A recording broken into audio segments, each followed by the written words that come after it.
राधे राधे दोस्तों। आज हम आपको सुनाएंगे जब पत्नी के बहकावे में आकर बेटे ने किया मां का त्याग।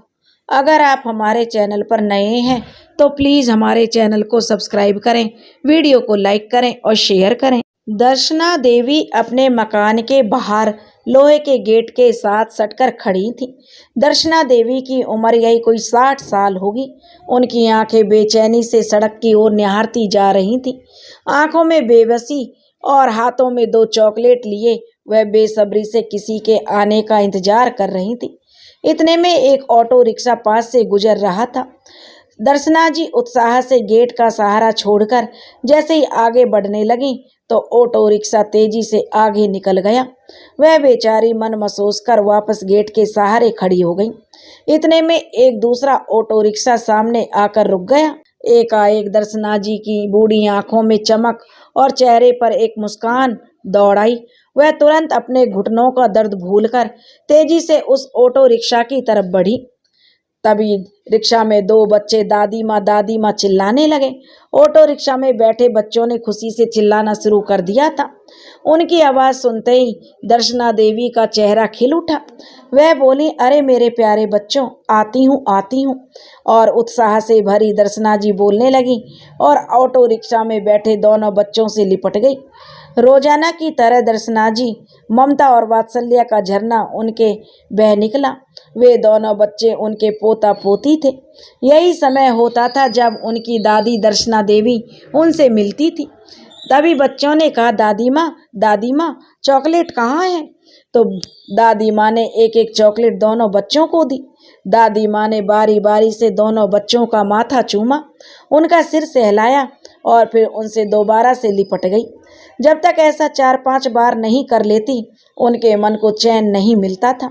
ऑटो ड्राइवर जो हमेशा इस अनोखे मिलन का साक्षी हुआ करता था, दादी माँ की ममता और बच्चों का अपनी दादी के लिए प्यार देखकर जैसे संपूर्ण सुख प्राप्त कर लेता था।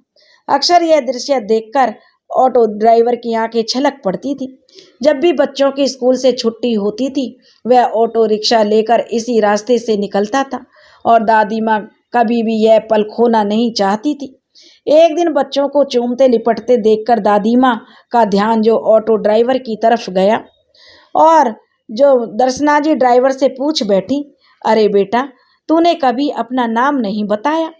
तो ऑटो ड्राइवर कहने लगा, माँ जी मेरा नाम राकेश है। और राकेश नाम सुनकर जो दर्शना जी अचानक चौंक गईं। उनकी आंखें आंसुओं से सराबार हो गईं। फिर भावुक होकर बोली, अरे यह तो इन बच्चों के दादाजी का नाम हुआ करता था, बहुत रौब हुआ करता था उनका, पर अब कहाँ चले गए मुझे छोड़कर अनंत यात्रा पर। कहते कहते दर्शना देवी का गला भर आया।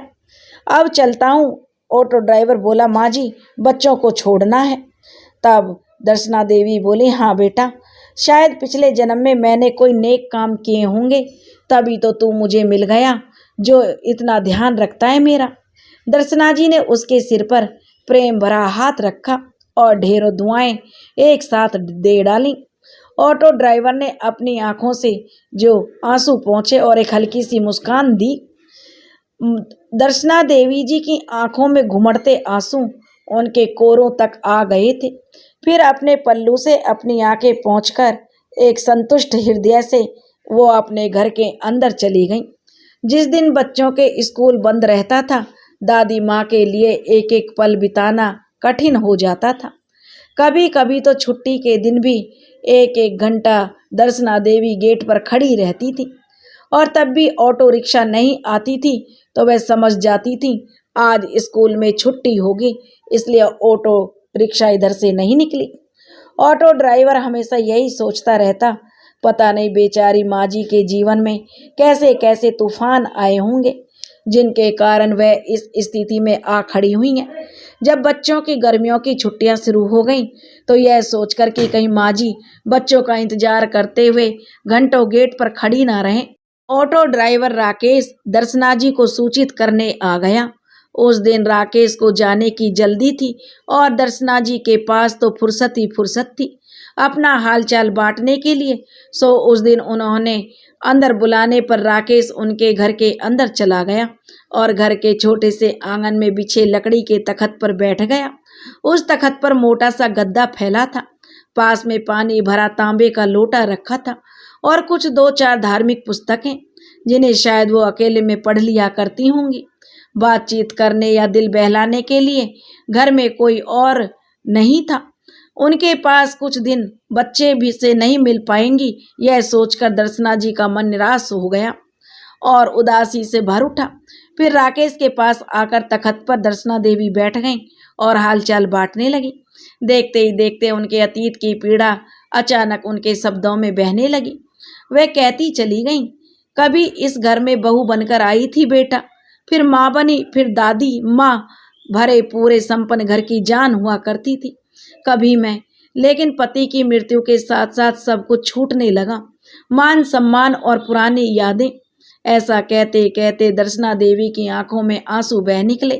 तभी राकेश उन्हें सांत्वना देते हुए बोला, माँ जी परेशान मत होइए, किस्मत किसी को क्या रंग दिखाएगी कोई नहीं जानता, इसलिए कहते हैं जाई विद राखे राम ताई विद राखी रहिए। फिर दर्शना देवी जी बोली, मैंने कहने को तो मैं बहुत आसान है बेटा, जानते हो मेरा बेटा जो बहुत ही कुशल और आज्ञाकारी था। मैं हमेशा कहती थी कि ऐसा बेटा तो किस्मत वालों को मिलता है। पढ़ी लिखी और अच्छे घर की लड़की को नेहा को बहू बनाकर ले आई थी। मुझे लगा जैसे मेरे नसीब को 4 चांद लग गए हों। आस पड़ोस के लोग जब बहू को देखने आते तो उसकी सुंदरता को देखकर मुग्ध हो जाते थे। मैं गर्व से कहती थी मेरी बहू तो खरा सोना है। अरे इतनी सुंदर और पढ़ी लिखी बहू तो पूरे मोहल्ले में नहीं होगी। मैं भी खूब प्यार लुटाया करती थी अपनी बहू पर। शादी के बाद बेटे को भी नौकरी में तरक्की मिल गई, खूब तनख्वाह लेने लगा था, तो एक अच्छी कॉलोनी में बढ़िया सा फ्लैट खरीद लिया। मैं भी बड़े चाव से चल पड़ी बेटा बहू के साथ। कुछ समय तक तो सब कुछ अच्छा था, लेकिन फिर एकाएक पासा पलटने लगा। चांद जैसे मुखड़े वाली बहू कब ज्वालामुखी में बदल गई पता ही नहीं चला, और बेटा भी छोटी छोटी सी बातों पर डांटने लगा। लेकिन मैं आज तक नहीं जान पाई कि आखिर मेरी गलती क्या थी। घर की मुखिया होने के नाते मैं बस यही तो चाहती थी कि मेरे बच्चे मेरे अनुभव से कुछ सीख ले, लेकिन मेरा तो किसी भी बात में बोलना उन्हें मंजूर ही नहीं था। वे केवल यही चाहते थे मैं चुप करके 2 रोटियां तोड़ूं, लेकिन अपनी किसी बात पर अपनी राय नहीं दूं। बहू आए दिन पार्टियों में जाती रहती थी। एक दिन हद तो तब हो गई जब रात के 10 बजने को आए और बहू अपनी किट्टी पार्टी से नहीं लौटी थी। बरामदे में खड़ा मेरा बेटा भी अपनी पत्नी नेहा की राह देख रहा था। चेहरे पर बेचैनी थी। तभी स्कूटी का हॉर्न सुनाई दिया। जब नेहा को घर के गेट के बाहर देखा तब जान में जान आई थी हम दोनों माँ बेटों की। बहू घर के अंदर आई तो मुझसे रहा नहीं गया और मैंने बहू को टोक दिया कि इतनी रात तक बाहर रहना अच्छी बात नहीं है। अच्छे घर की बहू को यह शोभा नहीं देता, और फिर जमाने का हाल तो तुम जानती ही हो। इतना कहने भर की देर थी बेटा कि नेहा ने वो तूफान खड़ा कर दिया जो जली कटी मुझे सुनाई मैं बयान नहीं कर सकती। बहू रूठकर अपने कमरे में चली गई। उसके बाद मेरा बेटा विजय भी उसे समझाने के बजाय मुझ पर ही बरस पड़ा, लेकिन मुझे समझ नहीं आया कि मैं कहाँ गलत हूँ। बहू तो मेरे घर की इज्जत थी ना, उसे इस तरह सड़क पर नहीं आने देना चाहती थी। आखिर नारी को अपनी सुरक्षा के बारे में खुद ही सोचना पड़ता है। उस रात दोनों ने खाना नहीं खाया। कई दिनों तक वे दोनों मेरे व्यवहार से उखड़े उखड़े रहे। विजय तो हमेशा बहू का ही पक्ष लेता था, लेकिन यह कभी नहीं सोचता था क्या कोई माँ अपने बच्चों का बुरा चाहेगी। बेटा बहू के ऐसे व्यवहार से मैं परेशान हो चुकी थी, इसलिए समय व्यतीत करने के लिए घर पर रहकर अचार बनाने का काम करने लगी। 4 पैसे भी हाथ में आ जाते थे, लेकिन बहू को वह भी मंजूर नहीं था। हमेशा चिल्लाती, माँ जी पूरे घर में आपने अचार की बदबू मचा रखी है, सारा दिन कोई ना कोई अचार लेने आता ही रहता है। यह मेरा घर है, कोई अचार की दुकान नहीं। बंद कीजिए यह सब तमाशा। बहू को मेरा यह काम पसंद नहीं था, तो बेटे ने भी मेरे अचार बनाने पर पूरी तरह से रोक लगा दी। धीरे धीरे समय बीता। बहू ने जुड़वा बच्चों को जन्म दिया, एक बेटा और एक बेटी। दादी बन जाने पर मुझे बहुत खुशी हुई। मुझे जीने की एक आस जगी, लेकिन ना जाने क्यों बहू अपने बच्चों को मेरे हाथों में देना नहीं चाहती थी। मैं जब भी उनके साथ लाड प्यार करती तो उसके चेहरे के भाव बिगड़ने लगते थे। जैसे जैसे पोता पोती बड़े हो रहे थे, उनका मुझसे लगाव बढ़ता जा रहा था। बहुत प्यार करते थे दोनों मुझसे। सारा दिन दादी दादी करते थकते नहीं थे, लेकिन बहू को यह गवारा नहीं था। एक दिन उसने घर में हंगामा खड़ा कर दिया और विजय से बोली कि केवल तुम्हारी माँ की वजह से हमारा बेटा बिगड़ता जा रहा है। मेरे आगे जवान लड़ाने लगा है और गुड़िया तो पढ़ाई लिखाई की तरफ तो देखती तक नहीं है। मैं कह देती हूँ जी, केवल तुम्हारी माँ ही है हमारे बच्चों को बिगाड़ने वाली। बहू की बातें सुनकर मेरा अपना बेटा कैसे भड़क पड़ा मुझ पर। आए दिन बहू बात बात पर मेरा अपमान करती रहती थी और विजय भी चुप्पी साधे रहता था। फिर भी जैसे तैसे मैं उनके साथ रह रही थी। एक दिन जब मैं बाथरूम में फिसल कर गिर गई तो टांग में चोट लग गई। ढंग से चला नहीं जाता था। 2-4 दिन मंदिर भी नहीं गई। यह बात भी बहू को बर्दाश्त नहीं होती थी। एक दिन उसे फोन पर कहते हुए मैंने सुना, अपनी मनहूस सूरत लेकर घर में ही बैठी रहती है। पहले कम से कम मंदिर तो चली जाया करती थी। मैं भी चैन की सांस लेती थी। घर में बैठे बैठे तो इनकी नजरें बच्चों के खाने पर ही गड़ी रहती हैं। इनका कोई दूसरा इंतजाम करना पड़ेगा। बहू के मुंह से यह बातें सुनकर मैं सुन्न पड़ गई। भला मैं अपने प्यारे बच्चों के खाने को नजर क्यों लगाऊंगी? और बहू दूसरा इंतजाम करने की बात कह रही थी। इसका क्या मतलब हो सकता है? हद तो तब हो गई बेटा, जब एक दिन विजय ने मुझे ऐसा आघात दिया जिसे सुनकर मैं तड़प गई। वो था वृद्ध आश्रम में रहने का सुझाव। मेरा बेटा मुझसे कहने लगा, माँ मुझे ना तो आराम है और ना ही मन की शांति। मैं चाहता हूँ तुम वृद्धाश्रम में सुख शांति से रहो। मेरी आंखें फटी की फटी रह गई। मैं सोचने लगी, आज तक मैं जिसे अपना बेटा कह रही थी वह मेरा कभी था ही नहीं। अपनेपन की घनी तहें मेरी आंखों में उतरने लगी। मैं दुख और बेबसी से बिलख बिलख कर रो पड़ी। बेटा, यह केवल मैं ही जानती हूँ मैंने स्वयं को कैसे संभाला, लेकिन वृद्ध आश्रम में दूसरों पर आश्रित रहना मुझे कतई मंजूर नहीं था। अभी मेरा शरीर मेरा साथ दे रहा था। सो मैंने अपने संदूक में कपड़े रखे और भारी मन से भरी आंखें लिए अकेली ही अपने इस घर में आ गई। क्या हुआ, अकेली रहती हूँ तो इज्जत से तो जी रही हूँ। बस मेरी जान बसी है तो अपने पोते और पोती में। कितनी बेबस आंखों से निहार रहे थे मुझे उस दिन जब मैं वो घर छोड़कर निकली थी। महीनों तक अपने पोते पोती को याद करके मैं मछली की तरह तड़पती रही थी। 2 साल बीत गए थे।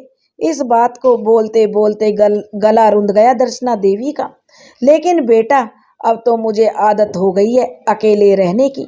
इस उम्र में बीमार पड़ गई तो मुझे कौन देखेगा, यह सोचकर रोज सुबह शाम व्यायाम करती हूँ। दिन भर में पड़ोस की कोई ना कोई महिला आ जाती है, मुझे समझाती हैं कि मोह को त्याग कर भक्ति का सहारा ले लो, यही भवसागर पार कराएगा।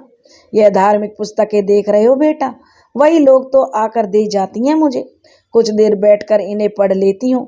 शाम का थोड़ा समय आसपास की महिलाओं के साथ बातचीत में व्यतीत हो जाता है। दोपहर बच्चों की प्रतीक्षा में निकाल देती हूँ। बोलते बोलते दर्शना जी अचानक उठ खड़ी हुई और राकेश को बोली, तू यहीं रुक बेटा, मैं अभी आती हूँ। थोड़ी देर में 2 थालियों में अचार के साथ रोटी परोसकर ले आई थी और कहने लगी, लो बेटा, खाने का समय हो गया था, सोचा तुझे भी भूख लगी होगी। वैसे भी इतना समय हो गया किसी के साथ बैठकर खाना खाए हुए। दर्शना जी इतने मन से चपाती बनाकर लाई थी कि राकेश उन्हें मना नहीं कर सका और बड़े चाव से उनके साथ खाना खाने बैठ गया। पहला निवाला लेते ही बोला, वाह माँ जी, यह अचार तो बहुत ही स्वाद है। इस पर दर्शना जी हंसते हुए बोली, अचार तो मैं घर पर ही बनाती हूँ बेटा, अब अकेली जान हूँ, हर समय अपने लिए सब्जी नहीं बनाई जाती मुझसे, तो अचार के साथ ही रोटी खा लेती हूँ। आस पड़ोस की महिलाएं भी मुझसे अचार बनवा जाती हैं और इस उम्र में पैसा कहाँ से लाऊं? अचार बनाकर जो थोड़ा बहुत पैसा मिलता है उसी से गुजारा कर लेती हूँ। इतने समय बाद माँ के खाने का स्वाद पाकर राकेश अंदर तक तृप्त हो गया था। दर्शना जी का शुक्रिया करके जब राकेश जाने लगा तो दर्शना जी तुरंत घर के अंदर जाकर एक डिब्बा अचार का भरकर ले आई और कहने लगी, बेटा तुझे अचार इतना पसंद आया है ना, इसलिए मैं तेरे लिए अचार लेकर आई हूँ। इसे अपने साथ ले जा, मेरे मन को संतुष्टि मिलेगी। जुग जुग जियो मेरे लाल। और दर्शना जी का प्यार और आशीर्वाद पाकर राकेश का दिल भर आया। उसके माँ बाप नहीं थे, लेकिन आज जब दर्शना जी के पास बैठकर उसने खाना खाया तो उसे अपनी माँ के साथ का अनुभव हुआ। कुछ ही दिन बीते होंगे, राकेश को लगा कि माँ जी से मिलना चाहिए। सुबह सुबह तैयार होकर राकेश सीधा दर्शना जी के घर जा पहुंचा। दर्शना जी नहा धोकर अपने आंगन में बैठी हुई थी। उसे देखकर उत्साह से भर गई और फिर एकाएक बोली, बच्चों की छुट्टियां कब खत्म होंगी बेटा? उनकी राह देखते देखते तो मेरी आंखें पथरा गई हैं। राकेश बोला, माँ जी अब मैं आपसे क्या छिपाऊं? उनके माता पिता ने उन्हें हॉस्टल में भेज दिया है, अब वे वहीं रहकर पढ़ाई करेंगे। दर्शना जी बोली, क्या मेरे बच्चों को मुझसे दूर कर दिया? यह तो अच्छा नहीं किया उन दोनों ने। उनका चेहरा देखती थी तो मेरी सांस में सांस आती थी।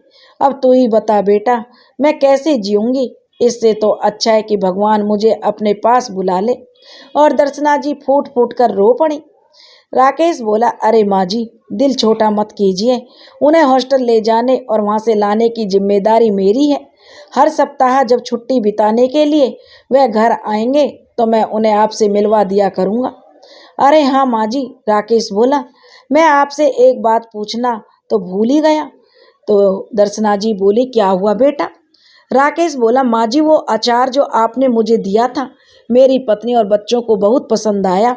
और तो और उस दिन मेरे घर पर कुछ मेहमान आए थे, वो आपके बनाए अचार के दीवाने ही हो गए।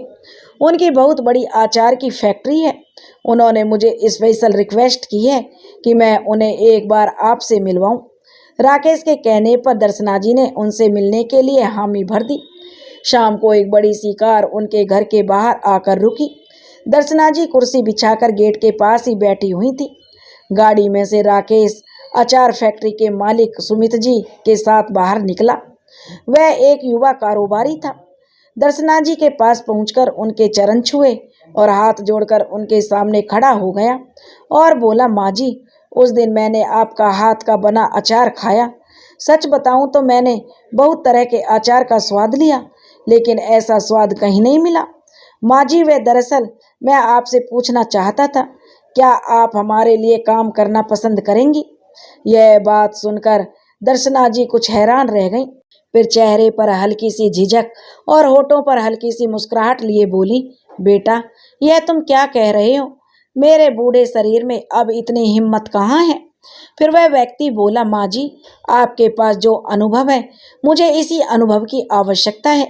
मेरा विश्वास कीजिए, आपको किसी परेशानी का सामना नहीं करना पड़ेगा। बस आपसे विनती है, आप हमारी अचार की फैक्ट्री में प्रोडक्शन इंचार्ज का कार्यभार संभाल लीजिए और अपना अनुभव और सहयोग देकर मुझ पर उपकार कर दीजिए। उनकी बात सुनकर दर्शना जी बोली, लेकिन बेटा इस उम्र में तो बाहर निकलकर काम करना मेरे लिए संभव नहीं होगा। अब तो घुटने भी जवाब देने लगे हैं। दर्शना जी की बात सुनकर वह युवा कारोबारी उनके चरणों में बैठ गया और बोला, माँ जी मैं आपसे वादा करता हूँ कि आपको कोई तकलीफ नहीं होगी। आपको लेने के लिए हर रोज ड्राइवर आएगा, आपको गाड़ी में बैठाकर ले जाएगा। आपको केवल अपने अनुभव के आधार पर अचार बनाने वाली टीम को निर्देश देने का काम करना है। उनकी बातें सुनकर दर्शना जी उधेड़-बुन में पड़ गईं और सोचने लगी, घर बैठे बैठे भी क्या कर रही हूँ? सारा दिन अकेली बैठे बैठे भी समय काटना मुश्किल हो जाता है। अभी यह सब बातें दर्शना देवी सोच ही रही थी कि इतने में ही राकेश बोला, माँ जी आपको कोई परेशानी नहीं होगी, आप निश्चिंत रहिए। राकेश की बात सुनकर दर्शना जी ने एक प्यारी सी मुस्कान के साथ तुरंत हामी भर दी और अगले ही दिन ड्राइवर उन्हें लेने आ गया और उन्होंने अपना काम संभाल लिया।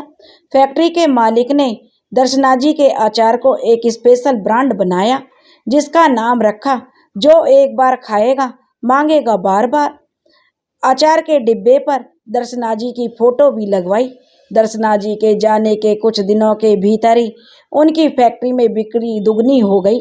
शहर में जगह जगह पर दर्शना जी के अचार के विज्ञापन के बैनर लगा दिए गए। एक बैनर राकेश ने अपने ऑटो रिक्शा के पीछे भी लगाया। दर्शना जी के अनुभव और लगन से उनका अचार का बिजनेस दिन दुगनी रात चौगनी तरक्की करने लगा। अब दर्शना जी को ढेर सारा सम्मान और सुविधाओं के साथ साथ अच्छी तनख्वाह भी मिल रही थी। आत्मनिर्भर बनने के साथ अब दर्शना जी पहले से अधिक चुस्त दुरुस्त रहने लगी थी। उनके चेहरे पर आत्मविश्वास भरी चमक आने लगी थी।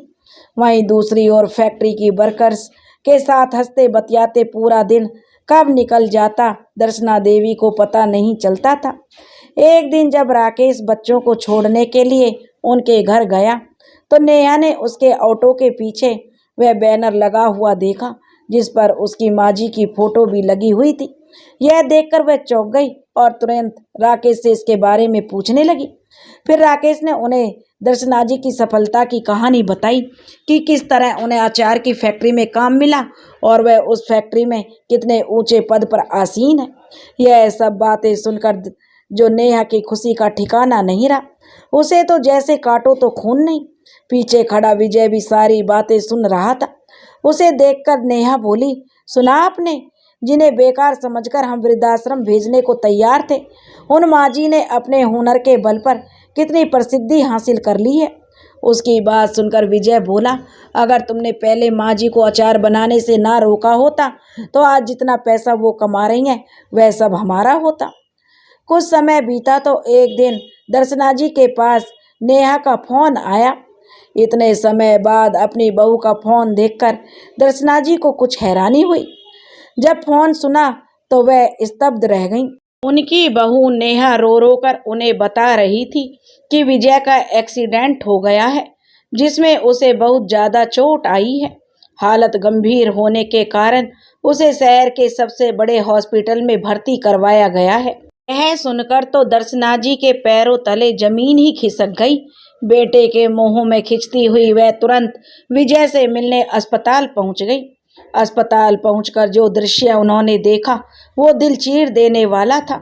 उनका बेटा विजय अस्पताल के बेड पर पड़ा करहा रहा था। उसकी पत्नी नेहा स्वयं को बेबस महसूस करते हुए चिंतित अवस्था में उसके पास बैठी रोई जा रही थी। जैसे ही दर्शना जी को देखा तो तुरंत उठकर खड़ी हुई और उनके गले लगकर फूट फूट कर रोने लगी। कहने लगी, माँ जी देखिए ना, यह सब क्या हो गया। दर्शना जी बोली, चिंता मत करो बहू, सब कुछ ठीक हो जाएगा।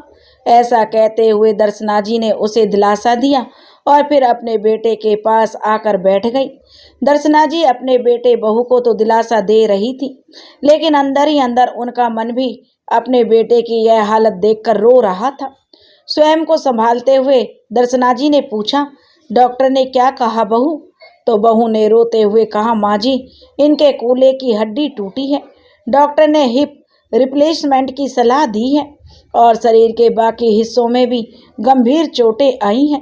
डॉक्टर ने करीब 50 लाख रुपए का खर्चा बताया है, लेकिन बैंक में रखे पैसे और एफडी को मिलाकर 30 लाख रुपए ही बनते हैं। बाकी पैसों का इंतजाम कैसे होगा, यह सोच सोचकर मेरा दिल बैठा जा रहा है और ऊपर से इनकी यह हालत।